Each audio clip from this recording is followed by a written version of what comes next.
Is you guys' first time here? No! No? Well, welcome back. We're so glad to have you back. I'm going to bore you on the way down now with our backstory and sort of some history. Now, here at the sanctuary, we do feed wild bears, but we do not promote the feeding of wild bears. I know this sounds very hypocritical, but if you guys will just bear with me, I'll make sure to explain everything. So this all started with one man. Can anyone guess his name? Schute! Yeah, Vince Schute. Now, when Vince was only 25 years old, he owned his very own logging company down at the site that we are currently heading to. Now, we are out in the middle of the woods, in this swampy area. It's not a very fun environment to work in. You know, it's long, hot days, lots of bugs, just not a lot of fun. Trust me, I know. Now, Vince every morning had such trouble getting his workers up and ready for the day. And so what he would do is he would wake up extra early and he would make them all breakfast, including his locally famous sourdough pancakes.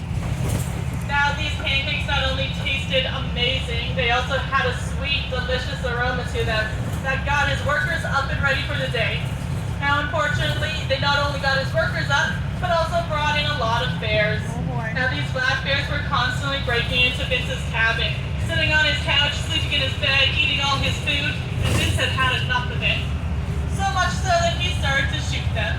He shot so many black bears in his day that one day he walked into town and proclaimed, "I have just shot the last black bear in Minnesota," only to go home later that night to find 3 more waiting for him. It was at this point that Vince began to realize that these bears weren't mean, they were just hungry. So he started to leave food out in a nearby field for them, and he and the bears were finally able to peacefully coexist. Now, looking back at these actions, the feeding of the bears should have never started, but at the time, it was the only thing that Vince could really think of to do.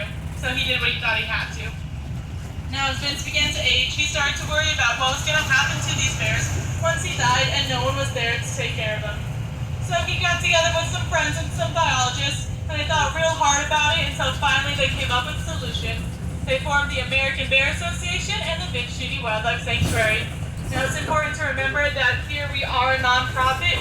We are here purely to manage this pre-existing situation, and we've decided to make the most out of it by using it as an educational tool to teach people about these misunderstood bears. This is also the only wild black bear sanctuary in the world, so you guys should hopefully have an amazing time. Now, coming up in just a little bit on our left-hand side, we're going to be passing a sign that says "Stop Negative Reinforcement." This sign marks the boundary to the magic circle. Outside of the magic circle, where we currently are, if we were to see a bear, we would start honking at it, we would make loud noises, basically anything that we could do to scare the bear or make it feel uncomfortable. And we strongly encourage that you guys do the same. Oh my god. Oh, that's Isn't fair. rude? Yeah, this is so that that bears...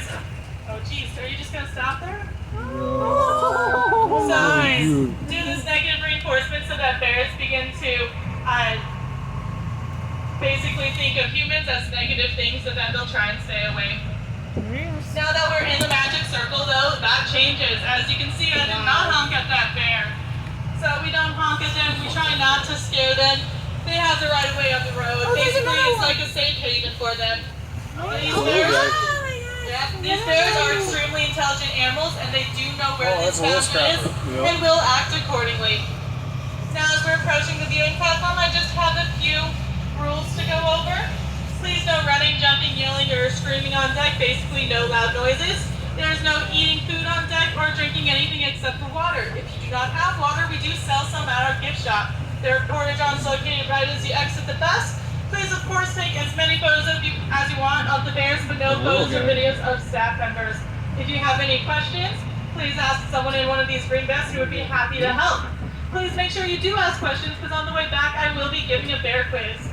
This bus runs about every 15 to 20 minutes, so when you guys are ready to leave, just come back to where you get dropped off. I hope you guys have an amazing time. Thank you. I got that much question. We're here.